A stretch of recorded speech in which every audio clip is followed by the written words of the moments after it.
You think you know people. You think you know yourself, but you're wrong. Every face you see, every conversation you have, every relationship you build, all of it rests on a foundation of illusions so deep, so carefully constructed, that you've mistaken the mask for the face. Right now, as you watch this, you're defending an identity that doesn't exist. You're protecting a version of yourself that was never real. And the people around you? They're doing exactly the same thing. Ibn Arabi, the 13th century mystic known as the greatest master, understood something that destroys comfortable certainties. We live in a world of shadows, mistaking themselves for substance. He didn't offer gentle philosophies or comforting spiritual bypasses. He offered a mirror so clear, so unforgiving, that most people would rather look away than face what it reveals. Because once you see it, once you truly see it, you cannot unsee it. Your relationships will never feel the same. Your sense of self will crack open, and everything you thought you knew about human nature will collapse into something far more disturbing and far more true. There are 3 questions, just 3, but they don't work like normal questions. They don't extract information. They excavate reality. They strip away the performance, the persona, the carefully curated self that people present to the world. These questions don't ask who someone thinks they are. They reveal who they actually are beneath the layers of social conditioning, ego defense, and existential terror. And here's what makes them dangerous. They work on everyone, including you, especially you. The first question exposes the fundamental state of separation. The second question reveals why that separation exists. The third question shows whether escape is even possible. Together, they form a diagnostic tool for the human condition itself, a way of seeing through the theater of personality into the raw mechanism of consciousness. But understanding these questions requires descending into territory most people avoid. The recognition that the person you've been defending your entire life might be nothing more than an elaborate fiction. Most of us walk through life believing we exist as separate, solid entities. You have your thoughts, your feelings, your history, your identity. It seems obvious, self-evident, but Ibn Arabi saw this as the first and most catastrophic delusion. He described the world and truth as absolutely separate, not in the sense that they occupy different spaces, but in the sense that what we experience as the world is fundamentally not what is real. Listen carefully to what this means. If you separate God from the world, truth from existence, then you've created a situation where nothing you experience has genuine being. Everything becomes dreamlike, illusory, a shadow cast by something else entirely. This isn't poetic metaphor. Ibn Arabi meant it literally. He said the world is no more than a dream, that life is sleep, and what we call dreams are sleep within sleep. When you're dreaming, everything feels real, doesn't it? The emotions are authentic. The consequences seem to matter. But the moment you wake, you realize none of it had the substance you attributed to it. Now consider the possibility that your waking life operates on the same principle. That every achievement, every relationship, every moment of pride or shame or love or hatred is occurring within a dream state, so convincing that you've never questioned whether you're actually awake. The Prophet Muhammad said, according to Ibn Arabi, people are asleep, but on dying they will awake. Death as awakening. Not as ending, but as the moment when the veil finally lifts and you see with unclouded eyes what was always there. This creates a disturbing implication. Everything you're doing right now, every effort and striving, every plan and hope might be action within a dream. Meaningful within the dream's logic, but ultimately as substantial as mist. And the people around you, they're dream figures too. Or more precisely, you're all dreamers who've forgotten you're dreaming, mistaking each other's performances for reality. This is the first question's territory. What is the fundamental state of the person before you? Ibn Arabi's answer cuts through every comforting illusion. They exist in separation, in a state of falling from truth, living in a world that has no true being. When you look at someone through this lens, you stop seeing their social role, their personality traits, their biographical details. You start seeing something more fundamental, a consciousness trapped in the illusion of its own solidity, defending a self-concept that has no more substance than a character in your dream last night. But this creates immediate psychological vertigo. If the world is illusory, if people are dream figures, if nothing has true being, then why does suffering feel so real? Why does loss cut so deep? Why does betrayal burn? Ibn Arabi understood this question intimately. The answer forms the bridge to the second question, the one that asks, why is truth hidden? What mechanism maintains this separation? The answer involves something Ibn Arabi called the ego, or the constructed self, the you that you defend. Think about the last time someone criticized you. Feel the immediate tightening, the defensive response. That reaction isn't protecting your true nature, it's protecting the dream character you've identified with. The ego is the engine of separation, the force that maintains the boundary between me and not me, between subject and object, between self and world. And it does this through a process so subtle, so continuous, that you've never noticed it happening. Every moment, you're constructing yourself. You're selecting which thoughts to identify with, which emotions to claim as yours, which memories to incorporate into your narrative. This process creates the sense of being a continuous, stable self. But Ibn Arabi points out something devastating. Which version of you is the real one? The child you were, the teenager, the adult? None of these remain stable enough to claim, this is me. The self you think you are is constantly shifting, constantly being recreated. Yet the ego maintains the illusion of continuity. It's a magic trick so convincing that the magician himself believes it. And here's where it gets darker. The ego doesn't just create the false self, it creates the false other. When you look at another person, you're not seeing them. You're seeing your projection, your interpretation, your narrative about who they are. They're doing the same to you. Every human interaction becomes this strange dance of projections encountering projections, masks addressing masks, while something real remains hidden beneath layers of mutually constructed illusion. The person you think you're talking to doesn't exist in the form you imagine, and the person they think they're talking to, the you they've constructed in their mind, bears only superficial resemblance to whatever you actually are. This is why relationships are so difficult, why understanding seems so elusive, why people can live together for decades and still feel like strangers, because they are strangers, not in the sense of being unknown to each other, but in the sense of never having met. The real person beneath the persona, beneath the ego's construction, remains veiled. Ibn Arabi describes this state as one where people are ignorant of themselves while simultaneously being knowledgeable. You know endless details about yourself, your preferences, your history, your opinions, but you don't know yourself. You know the character, not what's underneath. The second question then reveals the mechanism of concealment. Why is truth hidden? Because the ego hides it. Because the act of constructing a separate self requires hiding the truth of non-separation.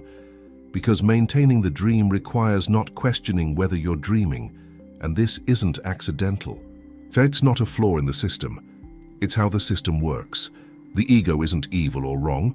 It's performing exactly the function it evolved to perform, creating a bounded sense of self that can navigate the apparent world. But that function requires illusion. It requires not seeing what Ibn Arabi saw. When you understand this, when you really absorb it, something changes in how you perceive people. You start noticing the performance. The way someone's eyes flicker when they're saying something they want to believe but don't quite. The micro-adjustments in their story to maintain internal consistency. The defensive patterns that activate whenever their constructed self feels threatened. You see the ego at work, constantly repairing the illusion, constantly maintaining the boundary, constantly defending against the recognition of its own constructed nature. And you realize they don't know they're doing this. Just like you don't know when you're doing it. The ego operates below the level of conscious awareness, which is precisely what makes it so effective.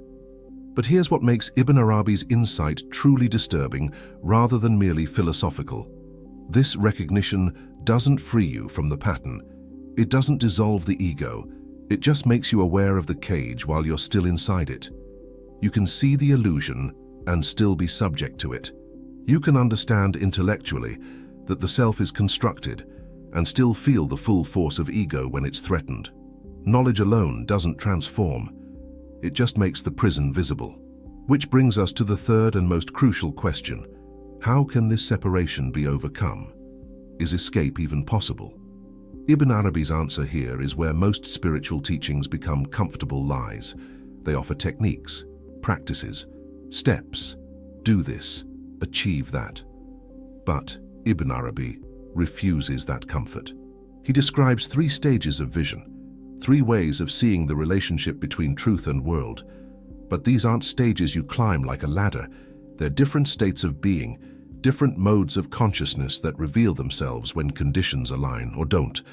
The path isn't guaranteed, the outcome isn't certain. You can do everything right and still remain trapped, because the one who's trying to escape is the very thing that needs to dissolve. Listen to how impossible this becomes. To transform, you must become something you're not yet. But to become that, you must already know it from within your own being, which means you must already be it. It's a closed circle, the separate self trying to transcend separation, the ego attempting to dissolve the ego, the dream character trying to wake from the dream. Ibn Arabi doesn't resolve this paradox. He leaves it standing in all its maddening impossibility.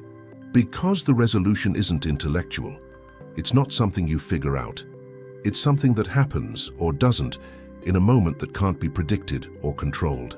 He describes the second stage of vision as seeing truth in the world, rather than truth separated from the world. This is when you stop experiencing existence as divided between sacred and profane, between spiritual and material, between God and creation. Instead, you begin to see truth manifesting as the world, expressing itself through the multiplicity of forms. The person in front of you isn't separate from truth. They are truth in a particular form, truth wearing a particular mask, truth playing a particular role. But here's the subtle trap. Even in this vision, you're still seeing truth through the lens of manifestation. You see truth in things, but you don't yet see things in truth. The third stage, the deepest vision, is when the relationship inverts completely. Not truth in the world, but the world in truth. This isn't a conceptual shift. It's a perceptual revolution. Suddenly, there's no longer a question of whether you're looking at truth or world. There's only truth, and what you called world or self or other are movements within it, forms it takes, waves on an ocean that never stops being ocean, even when it appears as wave. Ibn Arabi says, there is only truth and nothing but it. The world isn't an illusion to be rejected or transcended. It's truth in its temporal form, its dancing, changing, breathing manifestation of eternal, unchanging being. In this state, to be yourself and to be truth become the same thing. But, and this is crucial, yourself no longer means the ego-constructed identity you've been defending. It means something both more fundamental and more vast. Ibn Arabi describes it as seeing that to be oneself signifies to be every other, to be everything simultaneously. The boundaries that seemed so solid dissolve, not into vague oneness or spiritual soup, but into a recognition of what was always true. That the separation was the illusion, not the unity. That what you called I and what you called other are differentiations within a single continuum of being that never actually fractured, only appeared to from certain angles of perception. Now bring this back to the practical question that started all of this. How do you discover who someone really is? How do you see through the performance to what's underneath? The 3 questions Ibn Arabi offers aren't literal questions you ask in conversation. They're modes of perception, ways of seeing that strip away the layers of constructed self to reveal the truth beneath. The first question asks, what is their fundamental state? Are they living in separation, experiencing themselves as an isolated self in a world of objects? Or have they begun to suspect that the boundaries aren't as solid as they seem? When you talk to someone, listen not just to their words, but to the worldview those words reveal. Are they defending something, protecting a version of themselves, maintaining a narrative? The rigidity of ego defense tells you everything about how deeply someone is identified with the constructed self. People living in the first state experience the world as threat, as other, as something to be controlled or submitted to. They're dreamers defending their dream against anything that might wake them. The second question asks, why are they this way? What maintains their separation? This isn't about psychological diagnosis or biographical explanation. It's about seeing the mechanism of ego in action. Watch what activates their defenses. Notice what they can't question. Pay attention to the beliefs they must maintain to keep their sense of self intact. The ego isn't evil, remember. It's doing what it evolved to do, creating coherence, maintaining boundaries, constructing a self that can function in a parent world. But some people are more imprisoned by this function than others. Some have built such rigid structures that any crack threatens complete collapse. Others have begun to loosen the grip, to question the construction, to peek beneath the mask, even if they haven't yet fully removed it. The third question asks, are they capable of transformation? This is the most delicate question because it involves something Ibn Arabi says can only happen with units in certain moments of time, and it is not an inevitable inference. Translation: you can't predict it, you can't earn it, you can't force it. Some people spend their entire lives in spiritual practice and never experience the shift from seeing truth in world to seeing world in truth. Others have it thrust upon them by crisis, by loss, by some moment that shatters the carefully constructed self beyond repair. The capacity for transformation isn't about effort or worthiness. It's about readiness, a readiness that often can't be known until after the transformation has already occurred. When you look at someone through these three questions, something shifts in your perception. You stop taking their persona at face value. You stop believing the story they tell about themselves, even if they believe it completely. You see the dream character, yes, but you also start to sense something beneath it, something that was there before the ego constructed its elaborate defense, something that will remain after the construction collapses. Ibn Arabi calls this the divine secret placed within being, the hidden light that reveals itself only when everything false collapses. Here's what makes this seeing so lonely. Most people don't want to be seen this way. They want you to believe in their performance. They need you to confirm their constructed self, to participate in the mutually maintained illusion. When you stop doing that, when you start seeing through to what's underneath, it creates a distance. Not coldness or judgment, but a kind of compassionate clarity that refuses to pretend. You can love someone deeply and still see that the person they think they are doesn't exist. You can honor their journey while recognizing that the self they're defending is precisely what prevents them from discovering what they actually are. This is why Ibn Arabi's teaching isn't comforting. It doesn't offer the satisfaction of understanding people better so you can manipulate them more effectively. It doesn't give you techniques for social success or relationship harmony. It strips away the comfortable fictions we use to navigate human connection and replaces them with something more real and infinitely more unsettling. The recognition that everyone, including you, is asleep and dreaming they're awake. That the person you're talking to isn't who they think they are, that you aren't who you think you are. That all of human interaction occurs in this strange liminal space between illusion and truth, between dream and waking, between the constructed self and something that remains hidden beneath all construction. But there's another layer to this that Ibn Arabi reveals through his concept of temporal and eternal being. He describes how in each atom of time, each discrete moment, everything that exists disappears into eternity and emerges again, slightly changed. You're not the same person you were a moment ago. Neither is anyone else. But the changes are so subtle, so continuous, that the illusion of continuity remains. The person you think you're in relationship with, your partner, your friend, your parent, that person is constantly dying and being reborn in each moment. What you call a relationship is actually an endless series of encounters with someone who's perpetually new, perpetually changed, perpetually other than they were. But you don't see this. You see the continuity. You overlay memory and expectation and narrative, and you miss the radical freshness of each moment. When you start to perceive this temporal flux, when you stop imposing false continuity on people, something extraordinary happens. You meet them new in each moment. You don't carry yesterday's betrayal or last year's disappointment into this present encounter. Not because you've forgiven or forgotten, but because the person who did that doesn't exist anymore. They've died and been reborn thousands of times since then. The person before you now is wearing the same face, but they're not the same being. And you? You're not the person who was betrayed or disappointed. That person died too, thousands of times over. What remains is this moment, this meeting, this immediate encounter, stripped of the false continuity that ego uses to maintain its narrative.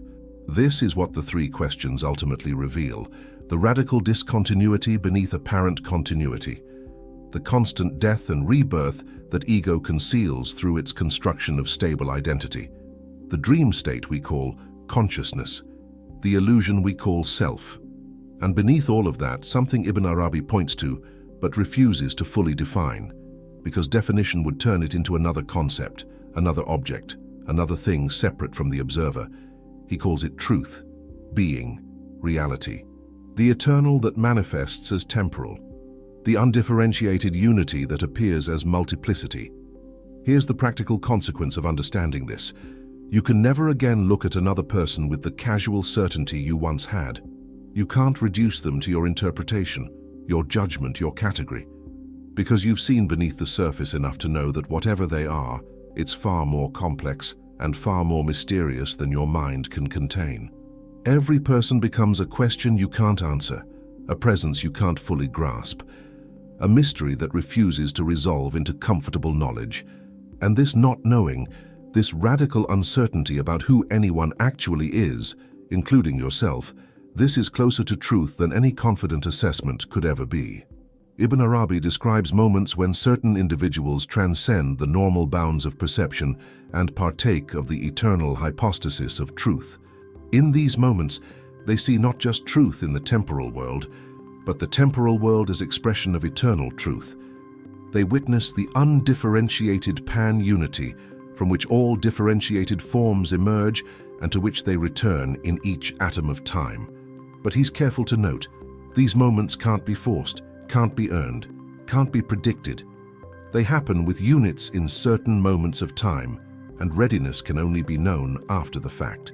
What this means practically, you can't decide to transform. You can't will yourself to the deeper stages of vision. The very one doing the deciding, the willing, the trying, is the ego construct that would need to dissolve for transformation to occur. It's the ultimate trap, the spiritual person trying to become more spiritual, the seeker seeking to transcend seeking, the self attempting to escape selfhood. Ibn Arabi doesn't offer a solution to this paradox. He lets it stand in all its impossible perfection, because the solution isn't something you do, it's something that happens when you stop doing, when the effort collapses, when the constructed self finally exhausts itself and falls away, revealing what was underneath all along. So when you ask those three questions about another person, what is their state? Why are they this way? Can they transform? You're also asking those questions about yourself. And the answers might terrify you, because you might discover that you're living in the first state, the state of separation, experiencing yourself as isolated ego in a threatening world. You might see how your entire life has been an elaborate construction designed to avoid facing what Ibn Arabi saw with such clarity, that the self you're defending doesn't exist, has never existed, is nothing more than habitual pattern, repeated so often it feels like substance. But here's the strange thing. Seeing this doesn't destroy you. The fear is that if you recognize the constructed nature of self, you'll fall apart, dissolve into chaos, lose all capacity to function. But Ibn Arabi suggests something different. He says the self you're asked to drop is the you that suffers, the you that defends, the you that fears, the you that needs constant validation and protection. Beneath that constructed self is something that doesn't suffer in the same way, doesn't defend in the same way, doesn't need what the ego needs. This isn't spiritual bypassing or denying human pain. It's recognition that the one who suffers is often the false self, terrified of its own dissolution, and that there's another way of being that experiences difficulty without that particular quality of suffering. When you apply this to understanding others, you develop a strange form of compassion. You see someone defending themselves viciously, and instead of judgment, you recognize they're terrified. The constructed self feels threatened. The dream character thinks it's going to die. And from within the dream, death does feel real. You can have compassion for that fear while also seeing through it. You can hold space for someone's pain while recognizing that the one who's in pain isn't who they think they are. This doesn't diminish their experience. It contextualizes it, places it within a larger frame that makes room for transformation without demanding it. The person who's lived their entire life in the first state, experiencing truth and world as absolutely separate, isn't wrong or bad or spiritually deficient. They're simply in that state. And Ibn Arabi is clear. These states are equal to one another, not hierarchically arranged. The dream isn't inferior to waking. It's a different mode of experience, one that most of humanity inhabits most of the time. Moving from one state to another isn't advancement or achievement. It's transition, change, a different angle of vision on what was always there. This is important because spiritual teachings often create new forms of ego around the idea of advancement. The spiritual ego that's proud of its progress, that judges those still trapped in illusion, that needs to demonstrate its enlightenment. Ibn Arabi cuts through this with brutal efficiency. If you think you've transcended ego, that thought is ego. If you believe you've achieved some permanent higher state, that belief is the ego reforming at a more subtle level. The only honest position is radical uncertainty, not knowing. Constant openness to the possibility that your current understanding is as much a construction as the understanding that preceded it. When you meet another person with this uncertainty, something shifts in the quality of encounter. You're not trying to figure them out, not trying to categorize or understand or predict. You're simply present to the mystery of their being, the part of them that's performing, yes, the constructed self with all its defenses and narratives, yes, but also the something beneath that remains perpetually out of reach, perpetually other, perpetually unknown. This is what Ibn Arabi means when he says the question, "Who are you?" is one of the most dangerous questions a human being can face. It's dangerous because any answer is immediately insufficient. Any identity you claim is immediately revealed as construction. The question strips away every layer until what's left isn't an answer, but a silence, pregnant with being. So the three questions: what are they? Why are they this way? Can they change? These aren't questions that lead to answers. They're questions that lead to deeper questions, to seeing that refuses to solidify into knowledge, to understanding that recognizes its own limitations. You discover who someone really is, not by figuring them out, but by remaining present to the ongoing mystery of their existence, by not reducing them to your interpretation, by allowing them to be perpetually more than you can comprehend. And yourself, the same applies. Ibn Arabi's teaching asks you to abandon the project of constructing a stable self-concept, to stop defending who you think you are, to recognize that the you that feels so solid, so continuous, so real, is a pattern of habit and memory and projection, held together by nothing more substantial than repeated believing. This recognition doesn't erase you. It doesn't create some vague emptiness or spiritual dissociation.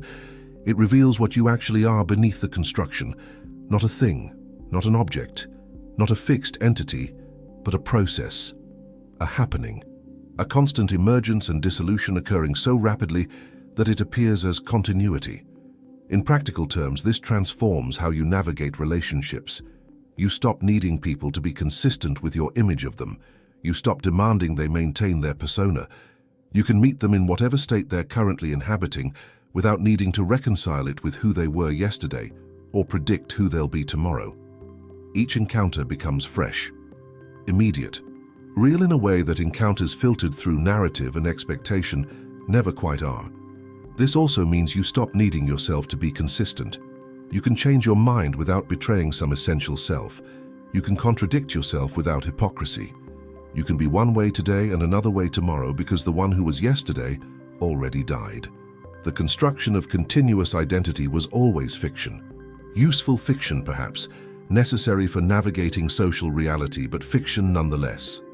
When you stop defending that fiction so rigidly, when you allow the discontinuity to show, something loosens. The grip of ego softens, not into chaos or dissolution, but into a more fluid way of being that can respond to each moment without the weight of maintaining false continuity.